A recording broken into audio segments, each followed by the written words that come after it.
Baik, terima kasih.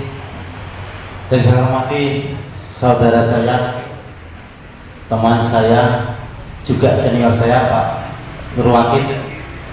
Beliau ini di DPRD sudah senior, sudah 20 tahun. Saya baru 2 tahun. Yang saya hormati Pak Sumarlan selaku Camat Kepung, Pak Dan Ramil atau yang mewakili Pak Kapolsek, yang mewakili Bapak Ibu Kepala Desa sekecamatan Kepung, juga Kepala atau Ketua LPMD ya, LPMD sekecamatan Kepung, dan tak lupa undangan serta Ketua PAC PDI Perjuangan Kecamatan Kepung Pak Edi Purwanto. Terima kasih. Yang pertama, puji syukur kita panjatkan kehadirat Tuhan Yang Maha Kuasa. Siang hari ini di tengah pandemi kita diberi kekuatan, kemampuan, kesehatan. Kita dapat bertatap muka dalam keadaan sehat walafiat. Bapak Ibu, saya langsung saja. Musyawarah perencanaan pembangunan tingkat kecamatan ini adalah suatu regulasi, suatu aturan yang harus dilalui, di mana yang sudah diawali dari usulan warga, kemudian bisa saja ada musyawarah dusun, dilanjutkan musyawarah desa, baru dibawa ke musyawarah tingkat kecamatan. Setelah ini nanti akan dibawa lagi ke musrembang kabupaten, dan ini berlaku di seluruh kecamatan, bahkan di seluruh Indonesia. Jadi ini regulasi yang wajib dilaksanakan oleh pemerintahan tingkat dusun, desa, bahkan kecamatan, kabupaten. Di sana nanti akan dipilah mana yang menjadi kapasitas desa, kapasitas kecamatan, kabupaten, bahkan nasional. Jadi ketika sampai di kabupaten, ini jalan desa, ini K1 jalan kabupaten, ini jalan nasional 1, 2, 3 seperti itu. Nah, saya lihat di Kecamatan Kepung ini hanya memiliki jalan kabupaten, jalan provinsi ya. Ada jalan provinsi mulai dari Kerenceng sampai pada Gambarulan. Kalau jalan nasional tidak ada ya? Nasional tidak punya. Kalau sungai nasional ada? Ponto ya, BBWS Jawa Timur. Baik, jadi memang di sini prosesnya adalah musyawarah, bukan debat. Musyawarah itu baru perencanaan, jadi musyawarah perencanaan. Jadi kita bermusyawarah, bukan berdebat. Kemudian hasil musyawarah itu baru rencana yang akan diusulkan ke kabupaten. Dan tentu saja kabupaten tidak serta-merta akan mengakomodir seluruh usulan kita. Jadi ini seperti doa saja. Doa, banyak berdoa, banyak usulan, mudah-mudahan banyak yang direalisasi. Pemerintah kabupaten sendiri pasti akan melaksanakan pemerataan atau skala prioritas yang paling urgen di antara yang urgen. Mengapa demikian? Nanti setiap desa pasti mengatakan di tempat saya ya urgen, desa saya urgen, kecamatan saya urgen, semua urgen. Jadi ada pertimbangan sendiri, ada penilaian sendiri dari tingkat kabupaten. Saya beri contoh. Hari ini bandara sudah hampir 65%. Rencana kita besok Senin kita sidak di bandara. Dan dijadwalkan 2023 itu sudah uji coba bandara kita. 2023 jalan tol dari Kertosono ke bandara lanjut ke Tulungagung itu baru proses pembebasan lahan hari ini. Ketika bandara dibuka, maka jalan tol belum bisa langsung ke bandara. Oleh karena itu tentu saja pemerintahan Masbud kabupaten ketika bandara sudah dimulai bahkan dibuka untuk umum, nah keluar dari bandara, masa sih jalan kita terusak? Kan malu bandara internasional. Ketika keluar dari bandara jalannya bagus, misalnya ke arah kota, misalnya ke arah kabupaten, tapi jalannya rusak. Penerangannya tidak ada, fasilitasnya kurang. Oleh karena itu tentu saja yang saya katakan tadi, skala prioritas yang paling prioritas. Apa yang ingin saya katakan, supaya kita jangan terlalu mendesak pemerintah kabupaten berharap terlalu tinggi dengan segala usulan kita, karena anggaran pun anggaran yang tidak terlalu besar dengan luas wilayah Kabupaten Kediri yang sangat besar.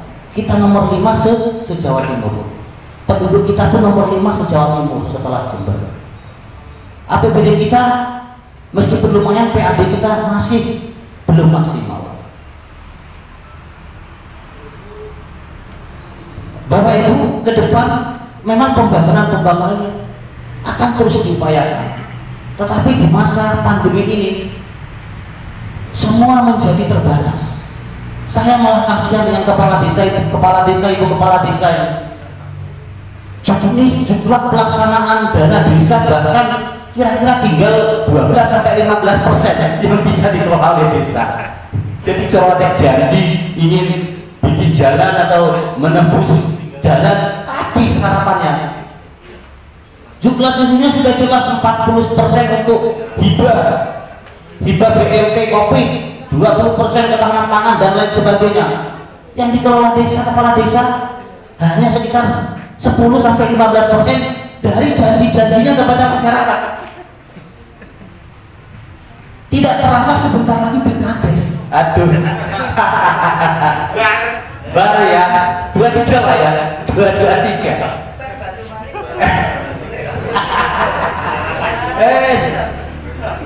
Itu baru kepala desa. Bagaimana dengan Masbuk? Masbuk hanya memerintah 3,5 tahun. 2021 bulan 2 dilantik, maka 2024 bulan 11 Oktober nanti akan pilkada lagi, habis masa jabatannya. Hanya 3,5 tahun. 3,5 tahun memprogram merencanakan APBD hanya sekitar 3 tahun, bahkan 2 tahun setengah.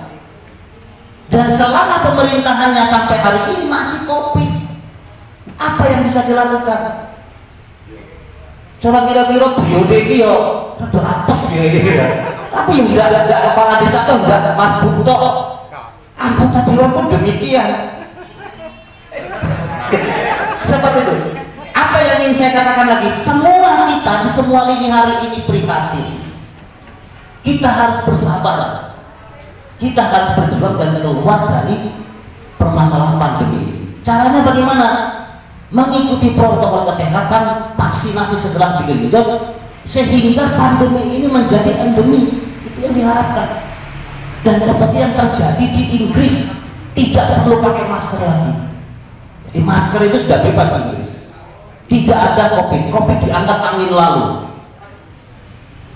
Bersin dikit ya, kira-kira tinggal bersin saja. Kayak kadang-kadang ini guyon lagi, saya guyon. Udahlah, kalau panas dikit, perlu dikit gak usah swab, dan minum vitamin, tidur, istirahat. Nanti lihat swab positif malah geger sak omah, geger sak tahun. Seperti itu. Jadi demikianlah Bapak Ibu, musyawarah ini menjadi kesepakatan anggota yang akan diputuskan oleh Bapak Camat. Mengapa saya katakan begitu? Di desa pun saya harapkan demikian. Musyawarah desa ada musyawarah, tetapi tetap saja kepala desa yang punya janji misi visi kepada masyarakat desa. Dan kepala desa harus bisa menepati, menyelesaikan, membayar janji-janjinya kepada masyarakat. Jangan lalu tertekan oleh LPMD, atau tokoh masyarakat atau kasur-kasur dan lain sebagainya yang terus memaksakan kehendak dari setiap daerah. Jadi ibarat pemerintahan di pusat, Pak Jokowi tidak ada misi visi menteri, tidak ada rencana-rencana menteri, semua misi visi dan rencana Bapak Presiden.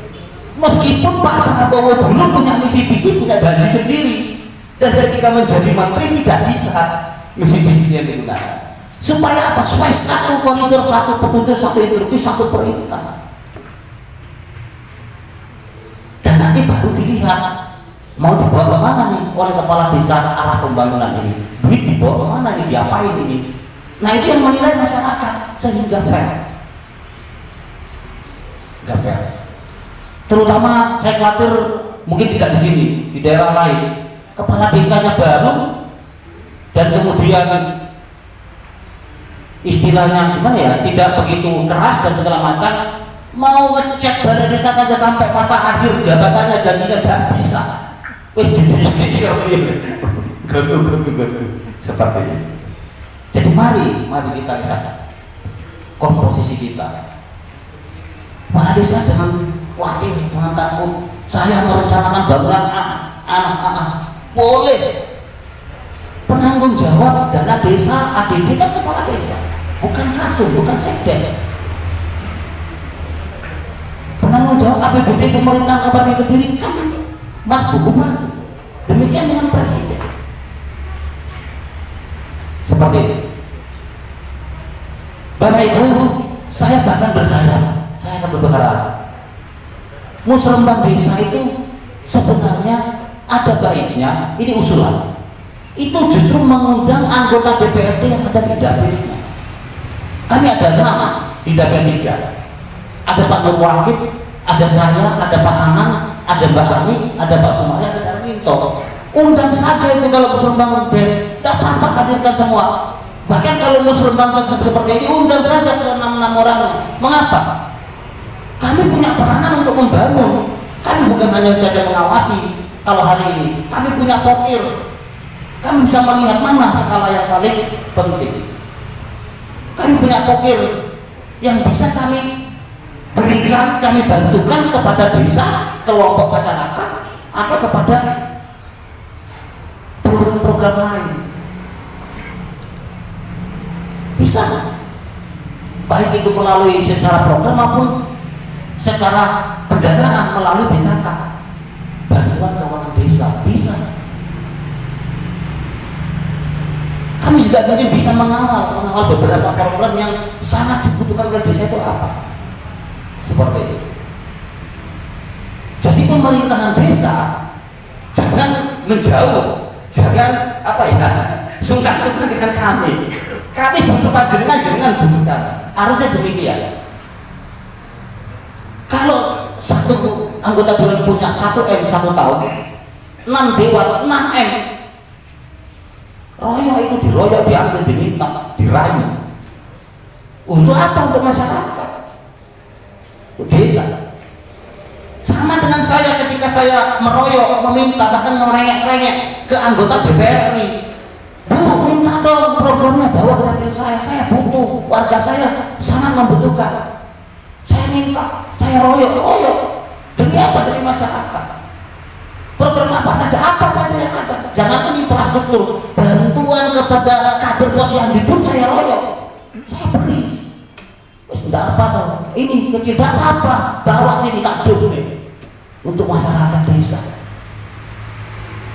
Apa yang ingin saya katakan, kami berenam siap membantu, mengawal, bahkan bekerja untuk dapil ini. Apapun itu, selagi itu kapasitas kami dan kemampuan kami, kita laksanakan. Karena kami ingin hadir menjadi warna, hadir menjadi wakil yang benar mewakili. Demikian kira-kira ini kok diam semua, saya takutnya tidak ngantuk, tidak ya. Serius, tidak terlalu serius ya. Ya, jadi demikian.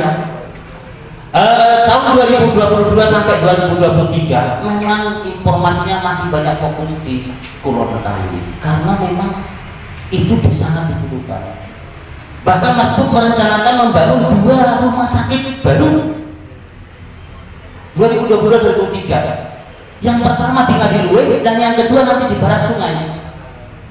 Dan yang ketiga dilanjutkan di utara, bagian utara, yaitu di daerah Bokasi. Sehingga rumah sakit bagian timur ada RS Kapare, di tengah ada rumah sakit SLG, di selatan ada Ngadiluwe, di barat ada nanti rumah sakit di barat, dan di utara ada di Purwakarta. Untuk mengapa? Untuk apa? Untuk mengamankan kesehatan, menjamin kesehatan masyarakat Kediri. jauh-jauh dari Tarokan datang sampai ke Pare, sampai di Pare kira-kira 70 kali. Demikian ini pelayanan. Pendidikan kesehatan menjadi skala prioritas dari pusat sampai ke daerah. Dan itu bukan hanya kata-kata, harus diterapkan dengan wujud nyata. Bahkan kadesnya begitu ya. Jumlah jenis dana desa itu harus diikuti, kan tidak diikuti ya segera sanksi seperti itu. Karena apa? Pemilihan anggaran itu pusat, bukan kita, bukan kabupaten. Karena itu kan dana dari pusat. Mereka merencanakan saya punya anggaran, tapi lah kok mau ini.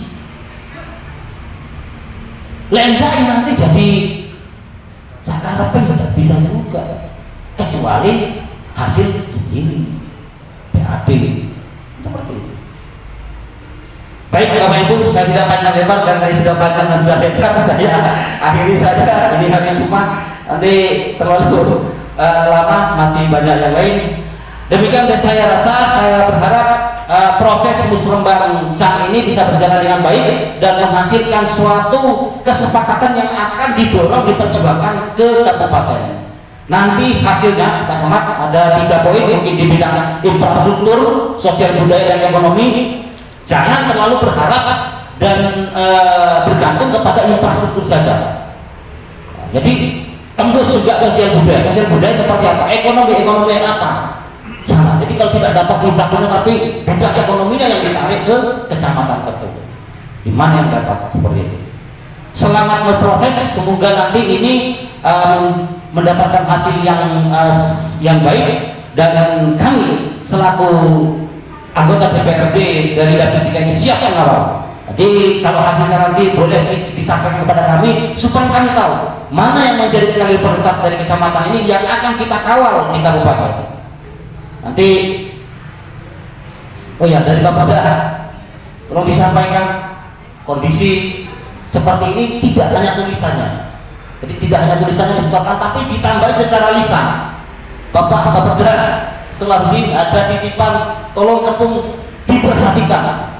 Sudah lama tak terperhatikan. Demikian akhir kata wabillahi taufiq. Wassalamualaikum warahmatullahi wabarakatuh.